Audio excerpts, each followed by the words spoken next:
Let's talk food and astral projection.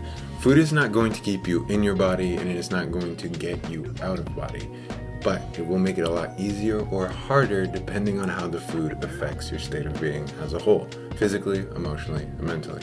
Now, an example of this that I'm sure we can all understand and relate to is when we have that super long day, whether it be at work or at school, and we just think about that one snack, that one little meal that will make all of that worth it. When we finally get to that moment where we can finally get that little that bite of heaven. We're so engrossed in the moment. We're so with every single bite. But then gluttony takes over. And now you overeat. And suddenly you're like a heavy, lethargic noodle. Emotionally, you're at the bottom of the pit. You are low in self-esteem. And mentally, you are all over the place as your mind rushes with the physical pressure of overeating, about to burst your stomach. AKA, your state of being went from up here upon the first bites to slowly hitting rock bottom as you abused your appetite. This is how food can perform a service and a disservice to your state of being. And why is this so important? Because a high state of being means you're going to have a sharp mind. You're going to have a strong willpower. You're going to have a single pointed focus. You're able to think on one thought at a time because you are not overstimulated and you are not depressed. That is the state of being which I spoke about in Navigating Life, which I'm trying to help you maintain as you navigate food. I'm not asking you to go vegan. I'm not asking you to go vegetarian. I'm not even asking you to really cut out anything or even start fasting. What I want you to do, though, is try this procedure that I've used in the past to help me understand how my food affects me on my physical, emotional, and mental well-being. It's very simple. All you do prior to eating is you center yourself. This takes merely a minute, even less. I use the foundation in its raw form, which is simply just the meditation. You can use any form of mindfulness techniques or meditation techniques that you have to center yourself. But once you know that you are centered, you're in the moment, what you then do is with your eyes closed, you take that food and you eat it.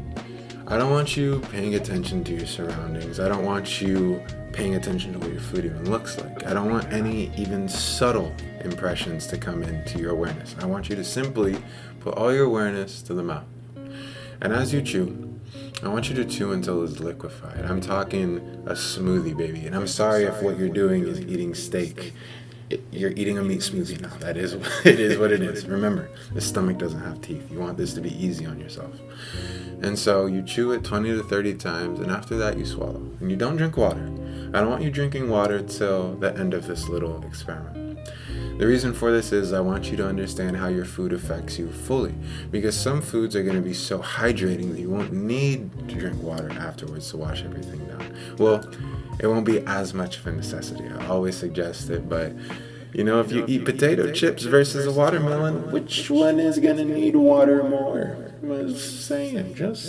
One of them has water in its name. But as you chew and as you swallow, I want you to sit back for a second.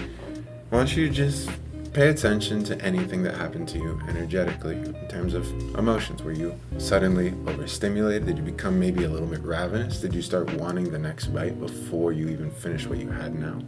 Mentally, did any thoughts come up? Did any memories happen? What were you thinking? Were you like, oh, I deserve this? Or were you still? Were you quiet? And physically, what happened? If it was spicy food, did it irritate your mouth? Did it irritate your throat? Or if it was super salty food, did it get all over the place? What happened to you? That's simply what I want you to pay attention is how is this food affecting you? And after that first bite, you sit and you analyze yourself all the way.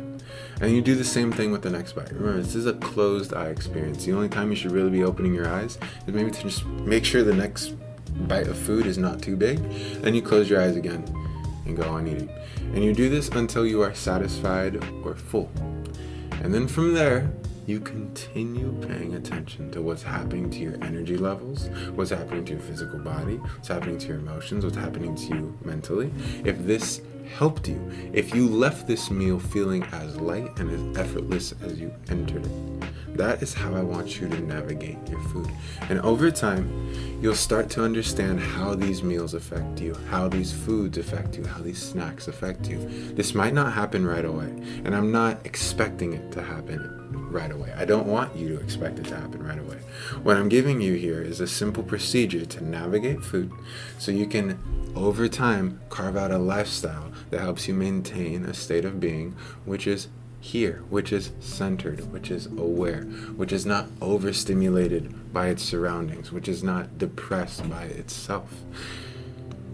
That is how we navigate food. And over time, your diet will mold into one which better serves you. Yes, you might still have your little vices, but over time, they too will fall to the eye of wisdom that breaks them down, realizing that it is a disservice that they're providing to you.